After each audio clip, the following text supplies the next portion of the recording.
Hello everyone, मैं doctor उपासना शर्मा आप सभी का फिर से अपने यूट्यूब चैनल उपासना शर्मा पर बहुत बहुत स्वागत करती हूं। बच्चों, आप सभी जानते ही हैं कि हम आपको संगीत विषय की तैयारी करा रहे हैं, वो भी फ्री ऑफ कॉस्ट। संगीत विषय में जितनी भी प्रतियोगिता परीक्षा कराई जाती हैं उन सभी की तैयारी इस चैनल के माध्यम से फ्री ऑफ कॉस्ट आपको कराई जा रही है।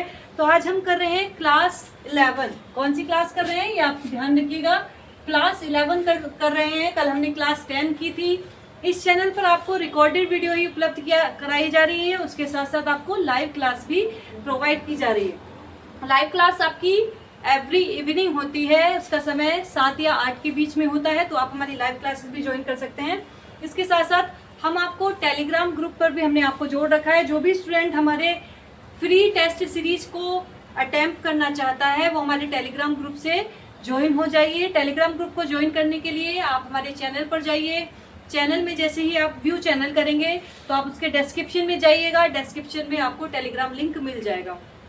तो जो भी स्टूडेंट्स अपनी तैयारी को देखना चाहता है कि आपकी हमारी तैयारी कितनी है, वो हमारी फ्री टेस्ट सीरीज को भी ज्वाइन कर सकता है। एवरी संडे शाम को 9 बजे आपको टेस्ट सीरीज का लिंक प्रोवाइड कराया जाता है, और बीच बीच में भी वीक में भी बीच में आपसे क्वेश्चंस पूछे जाते हैं टेलीग्राम ग्रुप पर। तो हमारे टेलीग्राम ग्रुप पर जरूर जुड़ेगा। तो बच्चों, आज हम कर रहे हैं क्लास 11। इसमें हम बताएंगे भारतीय संगीत में तान और उसके प्रकार।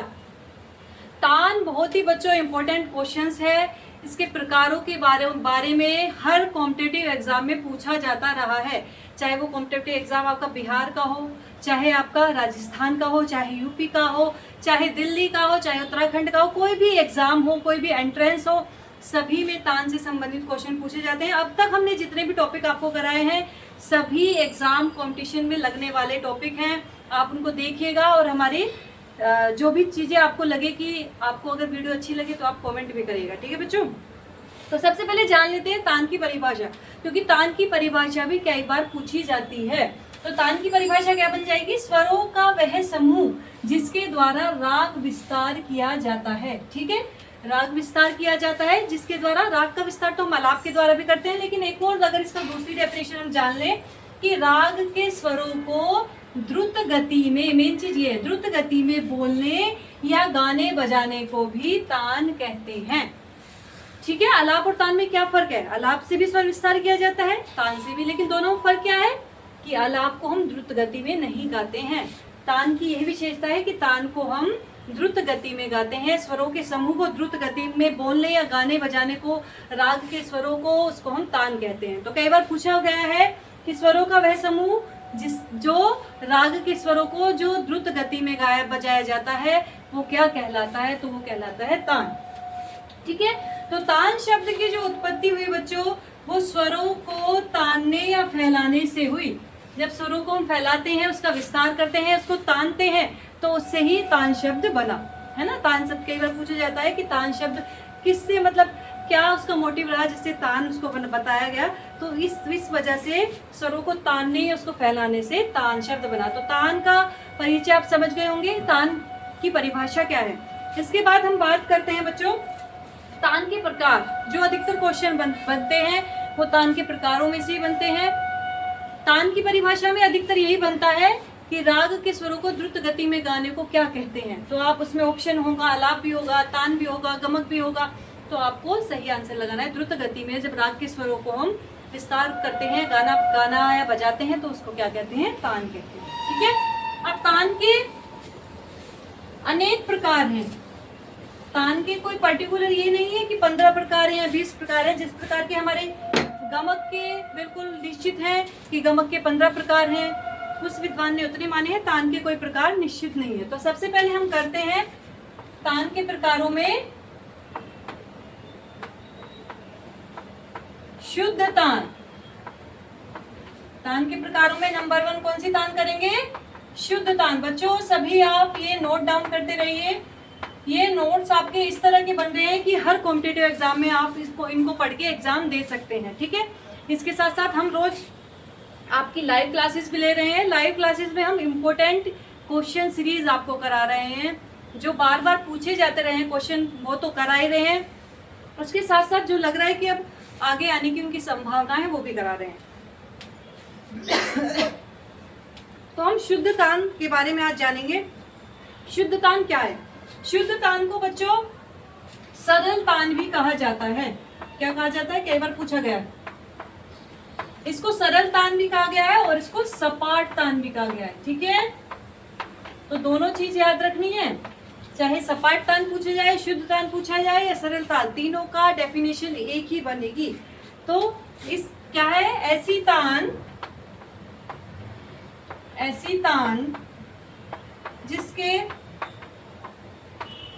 जिसका आरोह अवरोह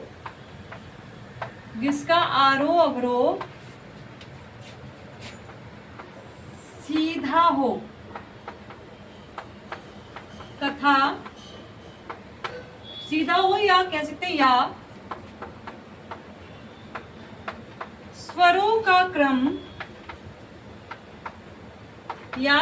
का क्रम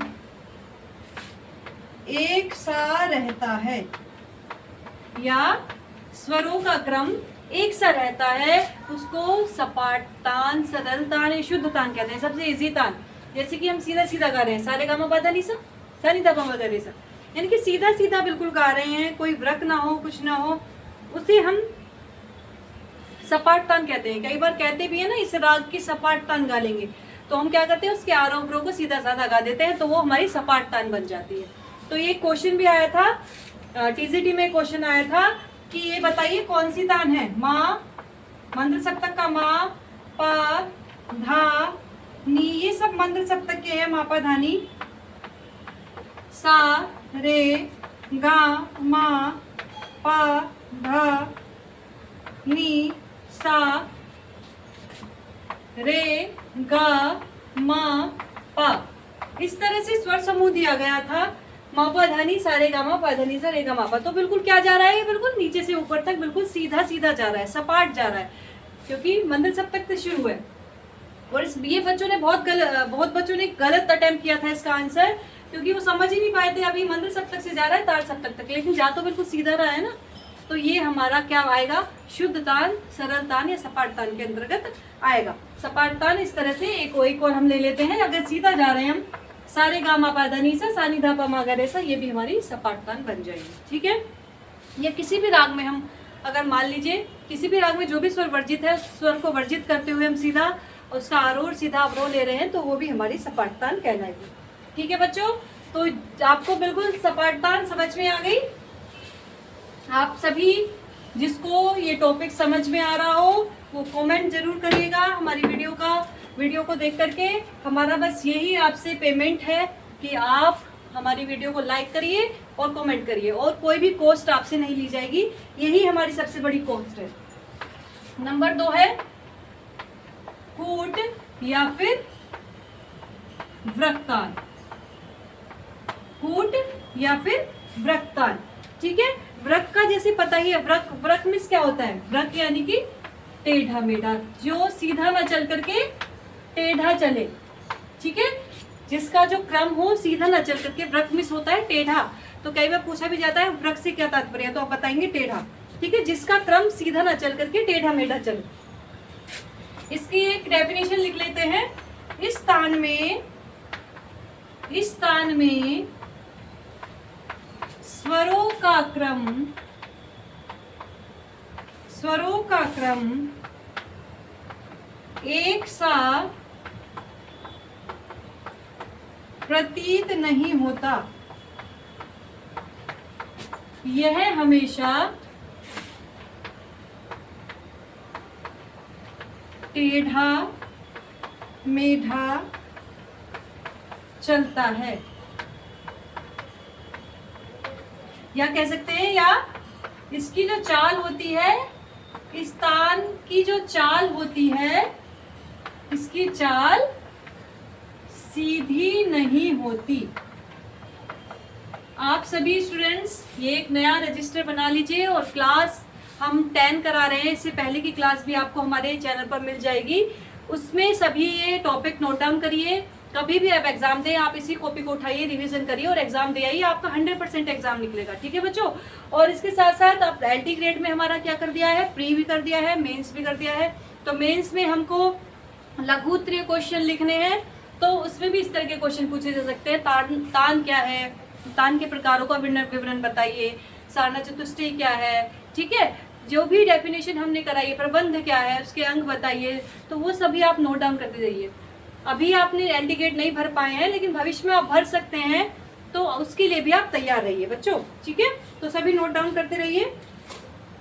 तो टेढ़ा मेढ़ा मतलब एक एग्जाम्पल अगर स्थान का हम ले लें, जैसे कि सारे गारे, यानी कि सीधे चले फिर वापस आ गए, सारे गारे धापा मापा रेगा मापा, इस तरह से हम जा रहे हैं, सीधा सीधा नहीं जा रहे, सीधा सीधा नहीं जा रहे, हम ऊपर गए फिर नीचे आ गए फिर बीच में से पकड़ लिया, इस तरह से टेढ़ा मेढ़ा इसका क्रम चल रहा है, तो ये हमारी कूटतान या व्रकतान कहलाएगी, ठीक है। तो दोनों की डेफिनेशन कूट और व्रक एक ही रहेगी। नेक्स्ट बात करते हैं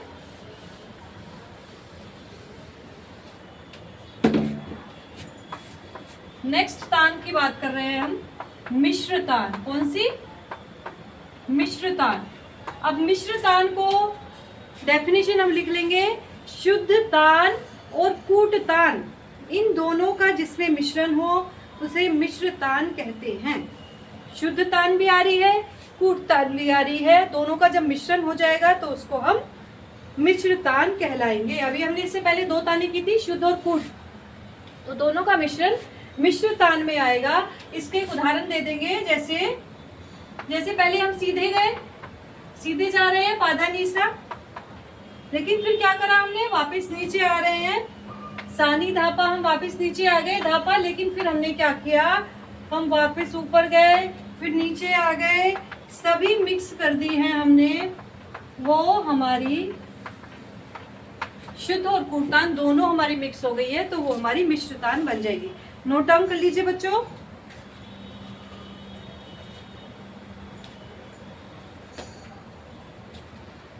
ठीक है स्टूडेंट्स, तो शुद्ध कई बार पूछा भी जाता है मिश्र तान क्या है, तो शुद्ध तान और कूट तान या व्रत तान या सरल तान और व्रत तान या सपाट तान और कूट तान, इन दोनों का मिश्रण मिश्र तान कहलाएगी। नेक्स्ट,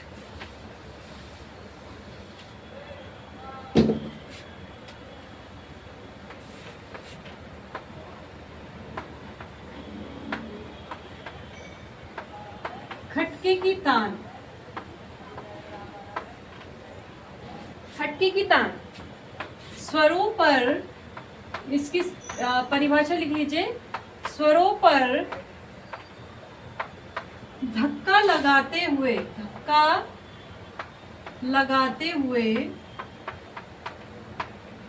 जब तान ली जाए,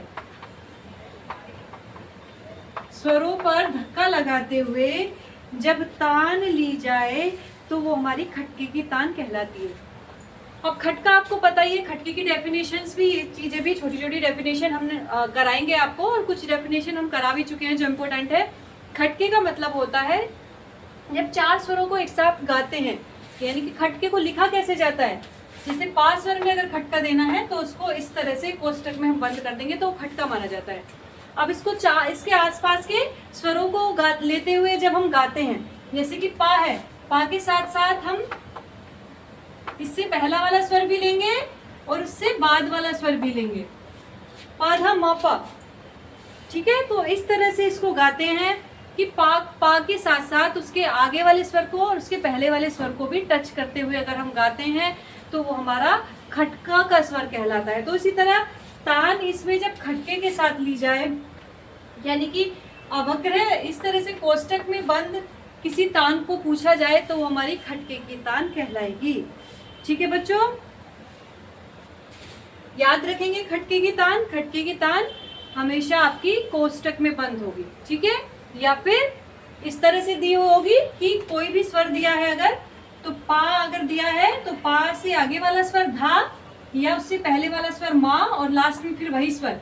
इस तरह से चार स्वरों को जब एक साथ गाते हुए, उन्हें छूते हुए, जो हमारा मुख्य स्वर है उसमें आगे या पीछे के स्वर को छूते हुए जब हम गाते हैं तो वो हमारा खटके का स्वर कहलाता है। और इन्हीं स्वर समूह जब बन जाएंगे, ऐसे कई स्वर समूह बन जाएंगे तो उनके हम खटके की तान कहलाएंगे। ठीक है बच्चों, नेक्स्ट,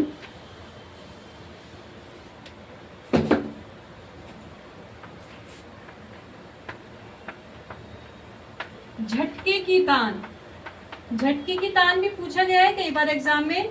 इसकी स्पेलिंग भी अच्छे से याद कर लेंगे बच्चों। जब तान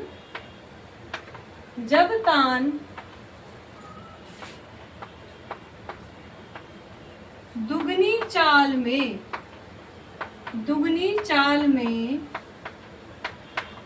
जा रही हो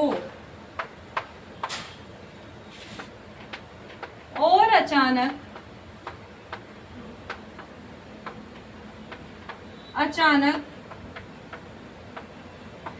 चौगुन की चाल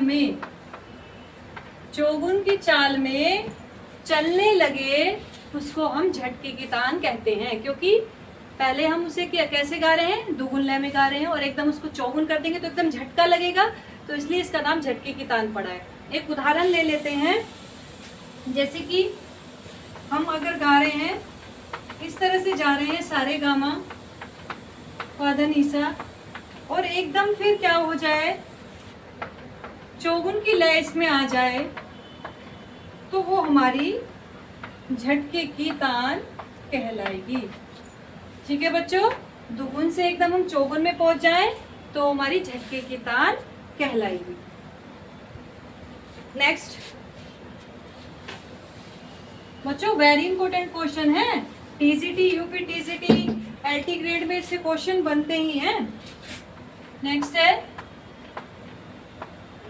अचरक तान, ये अचरक की तान। अचरक की तान ये भी कई बार पूछा गया बच्चों। इस तान का प्रकार ये कई बार पूछा गया है। जिस तान में प्रत्येक दो स्वर एक से बोले जाएं, प्रत्येक दो स्वर एक से बोले जाएं, वो हमारी अचरक की तान कहलाती है। उदाहरण के लिए, यानी कि एक ही स्वर को दो दो बार बोला जाए, जैसे कि सासा, रे रे, गागा, मामा। कई एग्जाम में ये अचरक की तान पूछी गई है, तो आप इसे अच्छे से याद कर लीजिए। एक ही स्वर को दो बार दोहराया जाए तो वो हमारी अचरक की तान कहलाती है। नेक्स्ट तान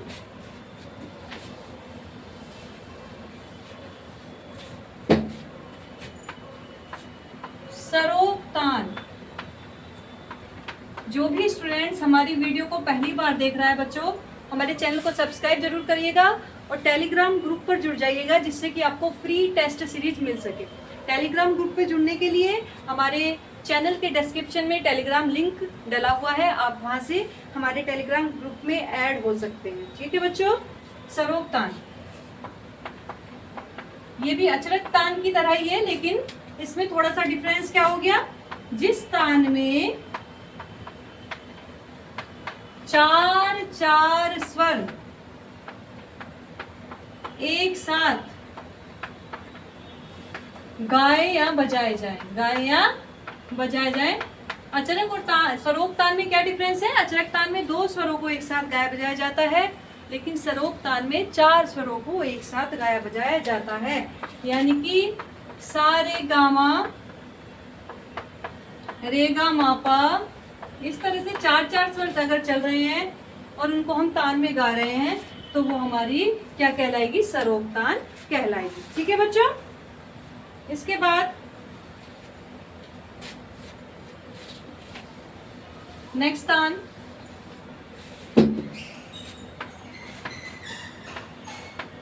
लड़ंत तान।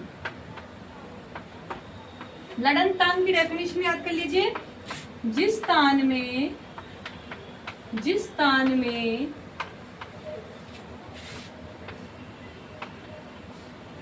सीधी आड़ी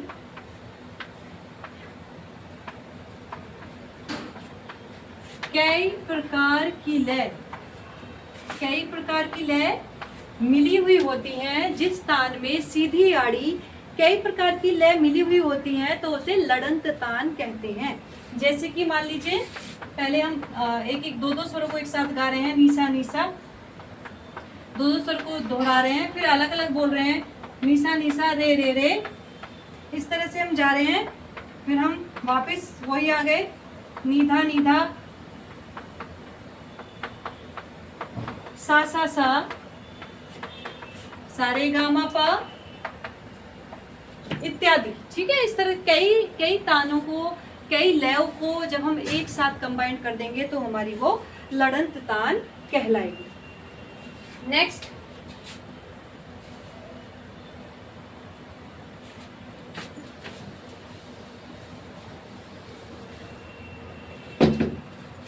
सभी तानों के प्रकार आप याद कर लीजिए। कई बार केवल यही पूछ लिया जाता है कि गिटकरी किसका प्रकार है या लड़ंत किसका प्रकार है, तो आप कम से कम इतना तो पता होना चाहिए कि तान के कौन कौन से प्रकार हैं। या ये पूछ लिया जा सकता है कि इनमें से तान का कौन सा प्रकार है, तो आपको तानों के प्रकार याद होने चाहिए। गिटकरी के तान दो स्वरों को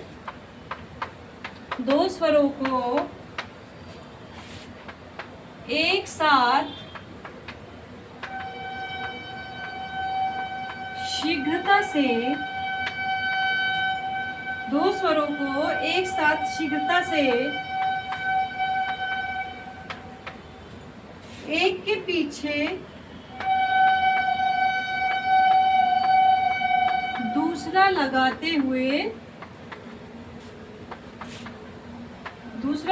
हुए यह तान ली जाती है। दो स्वरों को एक साथ शीघ्रता से एक के पीछे लगाते हुए यह तान ली जाती है। और ये किस तरह से ली जाती है, जैसे कि इस तरह से नीसा नीसा,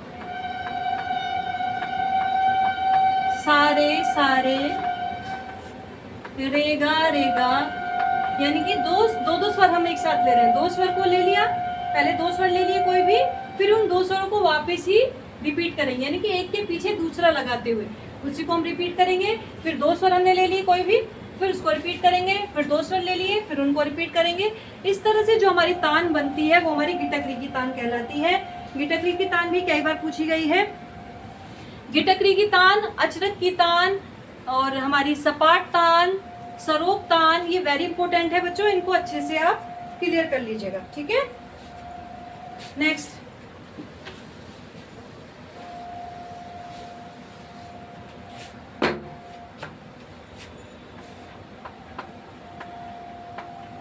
जबड़े की तान। जिनके मैंने उदाहरण बताए बच्चों, जिनके उदाहरण मैंने आपको बताए, उनके अधिकतर उदाहरण ही पूछे जाते हैं। और कुछ तानें ऐसी हैं जिनका केवल परिभाषा पूछी जाती है, जैसे जबड़े की तान। इसमें, इस तान में, इसमें स्वरों का उच्चारण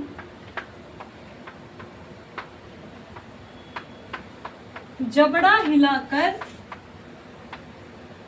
इसमें स्वरों का उच्चारण जबड़ा हिलाकर किया जाता है तथा कंठ से आवाज निकालकर जबड़े की सहायता से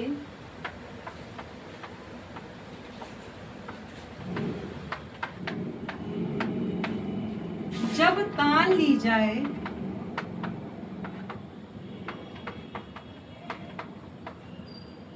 जबड़े की सहायता से जब तान ली जाए तो उसको हम जबड़े की तान कहते हैं। बच्चों, ये बहुत ही मुश्किल तान होती है, सभी गायक इसको नहीं लगा पाते हैं। केवल जो सुलझे गायक हैं, जो प्रैक्टिस में है, अभ्यास में है, वही इस तान का प्रयोग करते हैं, क्योंकि इसको लगाने में इसको बहुत ही दम लगाना पड़ता है। जबड़े की तानों को स्पेशल बहुत अभ्यास से गाया जाता है। ठीक है, तो आपको ध्यान रखना है, कंठ से आवाज निकालकर जबड़े को हिलाते हुए, जब जबड़े को हिलाते हुए हम कोई भी स्वरों को द्रुत गति में गाते हैं तो वो हमारी जबड़े की तान कहलाती है। नेक्स्ट,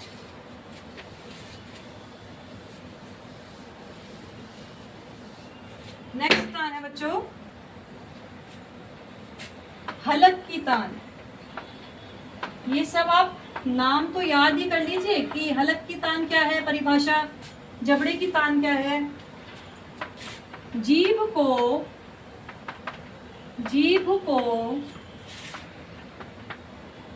क्रमानुसार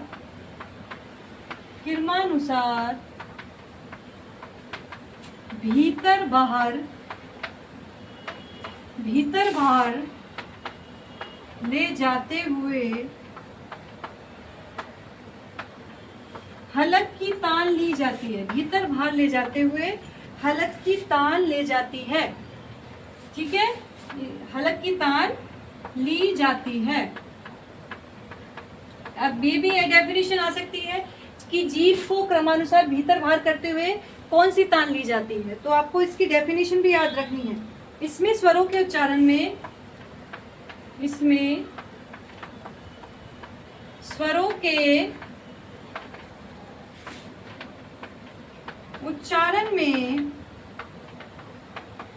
तालु का पिछला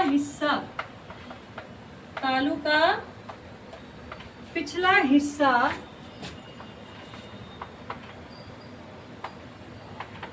अधिक प्रयुक्त होता है।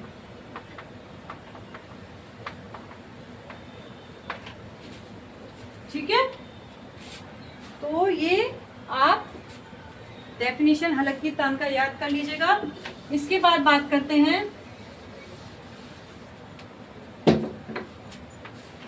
पलट तान। कौन सी तान?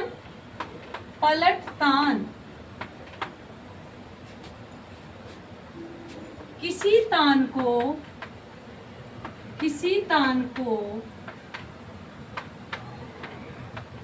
लेते हुए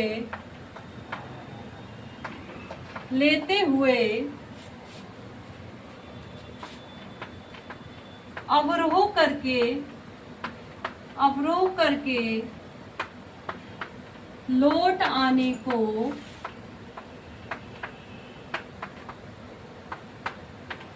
पलट तान कहते हैं। अवरोह करके, जैसे कि हम वापस आ गए सानी धापा मागर ऐसा, तो उसको हम पलट तान बोलेंगे। इसके अतिरिक्त बोलतान आप सभी लेते ही होंगे। बोलतान वेरी फेमस। इस तरह से बोल आलाप होते हैं। इस तरह से जिन तानों में स्वरों पर गीत के बोल रख दिए जाते हैं वो हमारी बोलतान कहलाती है। ठीक है, राग के अकॉर्डिंग हम स्वर तो लेते ही हैं, हम सभी तानों में स्वरों को लेते हैं और आकार के द्वारा भी दिखाते हैं, लेकिन बोल तानों में विशेषकर बोलों का प्रयोग किया जाता है। जिस राग को हम गा रहे हैं उस राग की बंदिश से कुछ बोल ले लिए जाते हैं और उनको विस्तार करते हुए, उनको आकार में गाते हुए हम स्वरों को लगाते हैं, तो वो बोलतान कहलाती है। ठीक है बच्चों, तो ये है आपका तान का पार्ट। सभी बच्चे तान को अच्छे से बिल्कुल क्लियर कर लें। तान क्या है, तान के कितने प्रकार हैं, कोई गिने चुने प्रकार नहीं है, बहुत प्रकार हैं। और कौन कौन से प्रकार में क्या क्या उदाहरण मैंने बताए। कई बार तो जो उदाहरण मैंने आपको बताया बिल्कुल वही छपा हुआ आ जाएगा पेपर में, बताइए कौन सी तान है। तो आपको बिल्कुल उदाहरण और ये सब चीज़ें नोटबुक में नोट कर लेनी है। और रोज़ हमारी लाइव क्लास से जुड़ना है। लाइव क्लास में हम आपको इम्पोर्टेंट टेस्ट सीरीज करा रहे हैं, क्वेश्चन करा रहे हैं इम्पोर्टेंट, और टेस्ट प्राप्त करने के लिए आप हमारे टेलीग्राम ग्रुप से जुड़ जाइए। Thank you so much. कल फिर मिलेंगे नई क्लास के लिए नई टॉपिक के साथ, तो आप तैयार रहिएगा। Bye bye.